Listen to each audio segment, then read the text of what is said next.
Los titanes eran hijos del dios cielo y la diosa tierra. Según los griegos, un miembro de la estirpe de los titanes, Prometeo, fue quien modeló al hombre de un trozo de arcilla. Después de la vida, el mayor regalo de Prometeo a los griegos fue el fuego, y con él las artes.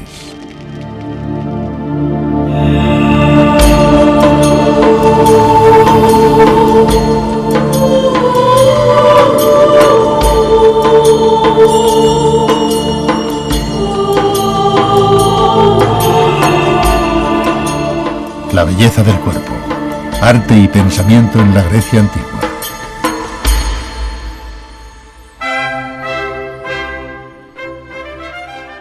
A comienzos del siglo XIX, Lord Elgin consiguió adquirir gran parte de las esculturas del Partenón de Atenas y trasladarlas al Reino Unido. Lord Elgin no era arqueólogo, sino embajador ante el Imperio turco que ocupaba Grecia en aquel tiempo. Fundado en 1753, el British Museum alberga varias de las colecciones de arte y arquitectura griegos más importantes del mundo. Junto a la colección que perteneció a Lord Elgin, pueden contemplarse allí los frisos del templo de Apolo en Basae, las tumbas esculpidas de la antigua Licia y las esculturas del mausoleo de Halicarnaso, la quinta maravilla del mundo antiguo. Hoy, algunas de las obras más destacadas de estas colecciones abandonan las salas del British Museum, integradas en exposiciones itinerantes. La colección, expuesta bajo el nombre La belleza del cuerpo, arte y pensamiento en la Grecia antigua, comenzó su andadura en el MARC. Esta dinámica institución española fue declarada Mejor Museo Europeo en el año 2004. Junto con el British Museum, el MARC ha tomado parte activa en la elaboración de esta exposición. A partir de aquí, viajaremos por el mundo en el que vivieron los antiguos griegos.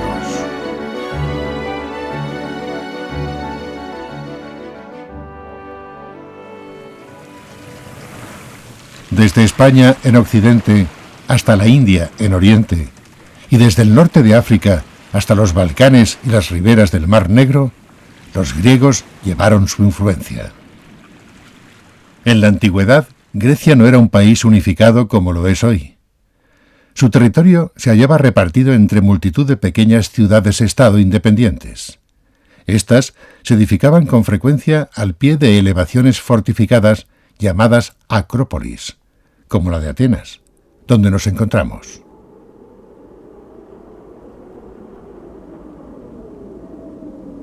Y aunque las ciudades se aliaban en confederaciones, el patriotismo local era feroz. Desde los enfrentamientos entre Aquiles y Agamenón durante la guerra de Troya, los griegos siempre habían disputado entre ellos. Esto es lo que a mí me interesa. Que se obtenga alguna ventaja y luchemos en común contra los bárbaros, haciendo cesar las rivalidades entre nosotros. Pero si esto es imposible, dejar en claro quiénes son un estorbo para la felicidad de los griegos. Y que todos vean que si también antes nuestra ciudad gobernó el mar con justicia, no sin ella, pretende ahora la hegemonía. El arte nunca fue la fuente de identidad griega, era un síntoma más que una causa. La gente que hablaba griego se identificaba primero y principalmente por su idioma, por los dioses comunes y por su sentido de la sociedad, que era la ciudad. Sobre todo, era la capacidad de hablar griego lo que te hacía griego. La gente de la antigüedad que no hablaba griego era hoi bárbaroi, los bárbaros. La palabra en griego era una onomatopeya, una palabra que simulaba el balbuceo de las voces incomprensibles. El arte es el reflejo vivo de la cultura que convirtió a los griegos en un pueblo único, el pueblo heleno. El griego culto no se avergonzaba de su desnudez. Por vez primera en la historia, la representación del cuerpo humano, en todo su esplendor, se convierte en el objeto central del arte. La mirada griega está vuelta hacia la belleza del hombre, belleza que se trata de reflejar con realismo. Cada individuo posee una personalidad que transmite a todo su cuerpo. El escultor trabaja por capturar y congelar en su obra la expresión del modelo. Tal es el caso de este filósofo pensativo. La vida es movimiento. El griego introduce el contraposto, consistente en apoyar el peso de la figura sobre un solo pie. Con ello se trató de comunicar flexibilidad y agilidad a esta diosa. La búsqueda de la belleza, de la expresión y el movimiento definen la plástica griega a lo largo de sus diferentes etapas.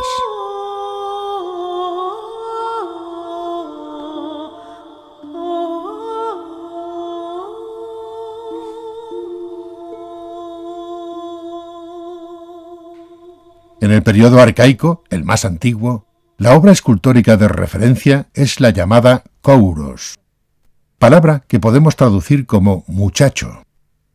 Se trata de figuras de ojos almendrados y sonrisa enigmática, influenciadas por la rigidez de las estatuas egipcias.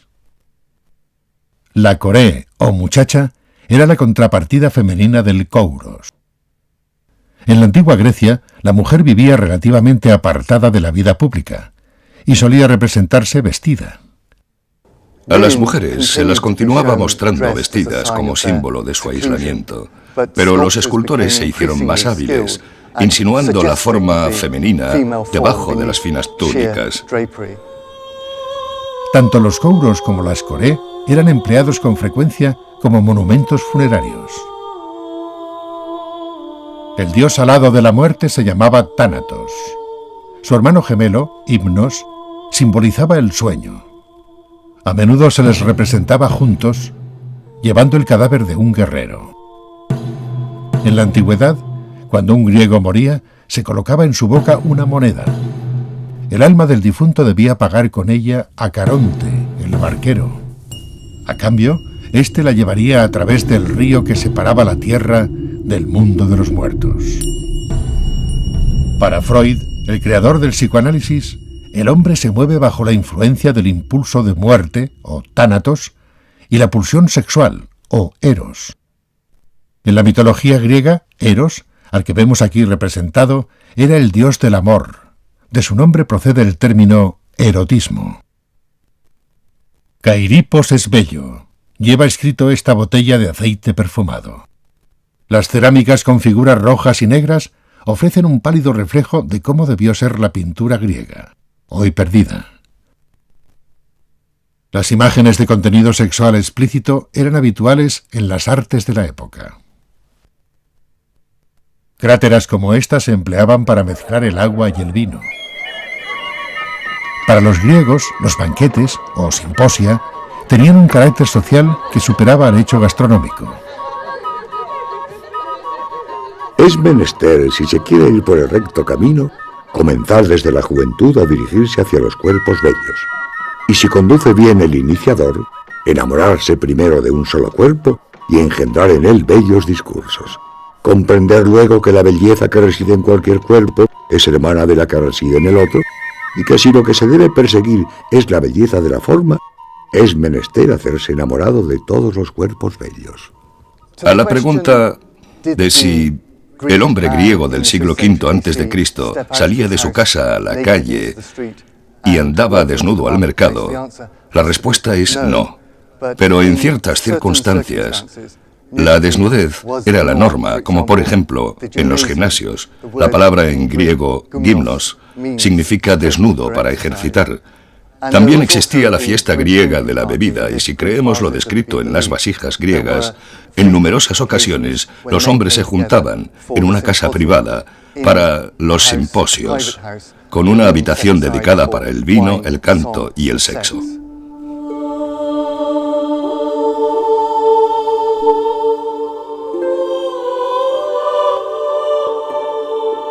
Entre la muerte y la concepción transcurre la existencia del hombre. La vida de los antiguos griegos estaba marcada por la búsqueda de la arete o excelencia. Arete es una palabra que no se traduce muy bien al inglés. Normalmente decimos excelencia. Era una estética moral, un estándar de educación para los chicos y los jóvenes, un objetivo. Se podía llegar a él primero y principalmente habiendo nacido en la familia correcta. Segundo, cultivando el cuerpo a través del atletismo. Y por último, siendo vencedor en las competiciones atléticas. Dependía de la habilidad personal para hablar bien en las asambleas públicas, para entrar en la educación filosófica. En última instancia se ganaba alzándose y luchando en defensa de su ciudad. Y si fuera necesario, estando preparado para morir la Calus Thanatos, la muerte bella. Cerrando filas, escudo con escudo, los griegos se formaban en falange y avanzaban empujando al enemigo. Caer en defensa de la propia ciudad, si se hacía necesario, se consideraba el máximo sacrificio para lograr la excelencia. La muerte del príncipe Héctor a manos de Aquiles, ante las murallas de Troya, se presentaba como un ejemplo a emular por los soldados. Adquirir excelencia formaba parte de la educación. Para un joven griego, la desidia física era tan vergonzosa como la ignorancia. Polícleto, el escultor, planteaba un sistema de proporciones basado en la relación del cuerpo con el tamaño de sus miembros. El dedo era la unidad, y la talla total de una figura humana 7 veces la altura de su cabeza.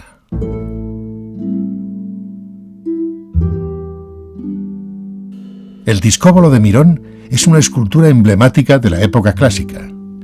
La figura congela la acción de un joven atleta en el instante de lanzar el disco. Sus músculos aparecen tensos, como el arco cuya forma adopta la composición.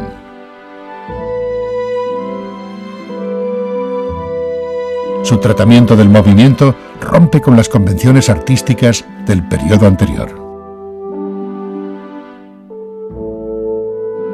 El cuerpo de un hombre vigoroso no debe ser graso y blanco como el de una mujer, pálido por encerrarse en su morada. Contemplad nuestros muchachos de piel bronceada. Son como deben ser, hombres llenos de vida, calor, energía viril y rebosantes de salud. No están arrugados ni enflaquecidos, y menos aún fofos. Lo consiguieron con dieta y gimnasia. Estos dos elementos son para el cuerpo humano lo que la criba para el trigo.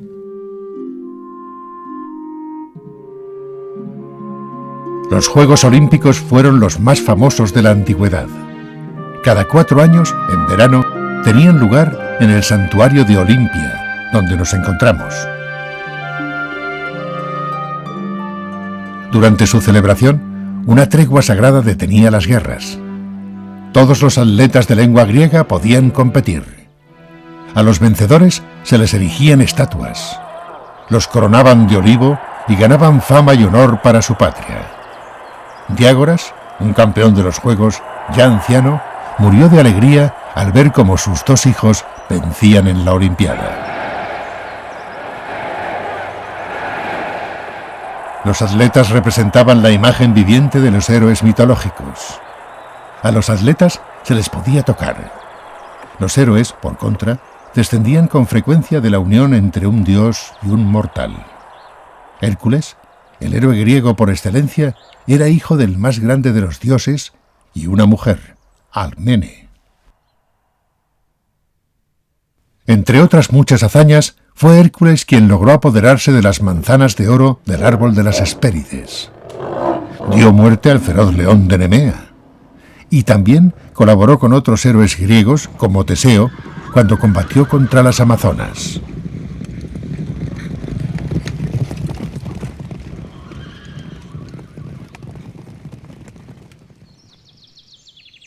Fue a su regreso de la expedición de los argonautas, a los que ayudó a conseguir el vellocino de oro, cuando se supone que Hércules fundó los Juegos Olímpicos.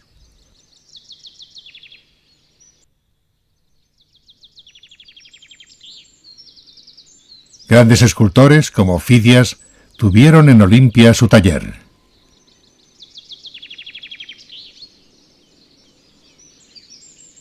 Entre otros motivos, sus manos esculpieron héroes, famosos atletas y dioses.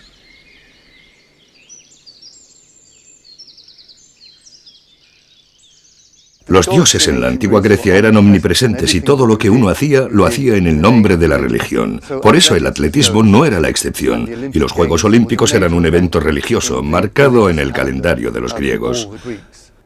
Se celebraban en la cumbre del verano, durante 5 días en agosto, cuando había luna llena. Y no solo había eventos para las competiciones atléticas, también había eventos centrados en Altis, el santuario de Zeus, y su gran templo. La culminación del festival terminaba con un sacrificio de las reses, que eran matadas, asadas y compartidas entre todos los asistentes al festival. Por entregar el fuego a los hombres y enseñarles las artes, el titán Prometeo fue castigado por los dioses. Las divinidades adoradas por los griegos eran un reflejo del hombre, tanto física como emocionalmente. Entre las más destacadas se encontraban las siguientes. Zeus, dios del rayo y patriarca de los dioses. Gobernaba con frecuencia de forma caprichosa. Hera, hermana y esposa de Zeus, diosa del matrimonio y protectora de las mujeres casadas.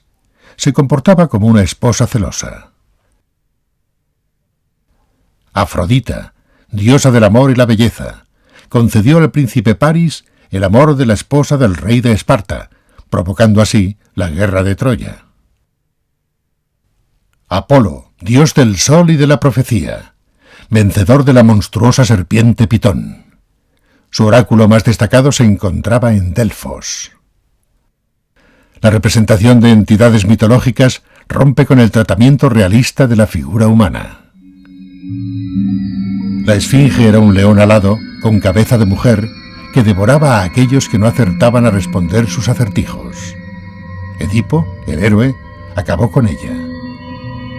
Entre estos personajes fantásticos encontramos cuerpos marinos con torso humano, como el de Tritón, hombres con cabeza de toro, como el Minotauro, mujeres con cabellos de serpiente, caballos con torso humano. De vez en cuando había algunos, principalmente filósofos, que cuestionaban la verdad sobre las historias que se contaban sobre los dioses. Sócrates, en el 399 a.C., fue ejecutado cruelmente por la irreligiosidad con la que se decía estaba corrompiendo a los jóvenes de Atenas. Pero preguntar si los griegos creían en los dioses era la pregunta equivocada. La religión griega no trataba de creencia, sino de rituales. No trataba sobre doctrina, sino práctica. El sacrificio, la plegaria y la ofrenda de objetos votivos eran la forma de comunicarse con los dioses e influenciar a aquellos que presidían sobre la fragilidad de la condición humana. El arte helenístico supone una ruptura con la etapa clásica anterior. Es la época de Alejandro Magno. Los griegos conquistan Asia y la emoción conquista la razón. El frío equilibrio en las artes toca a su fin.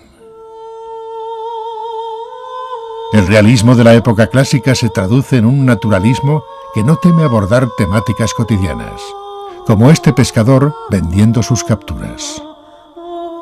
El retrato tampoco duda en reflejar la fealdad propia de Sócrates. La emoción, la personalidad que transmite una imagen, prima sobre el equilibrio y la perfección. El periodo helenístico se caracterizó por dar rienda suelta a los estados de ánimo y a su expresión. Desde el punto de vista actual, este fue un gran avance. Por desgracia para los antiguos griegos, aquella iba a ser su etapa final. Alejandro Magno unificó Grecia, pero condenó a su cultura a un papel secundario dentro de un imperio que abarcaba 2 continentes. En la historia del arte, la creatividad griega había cumplido su función. Su influencia llegaría, sin embargo, hasta nuestros días.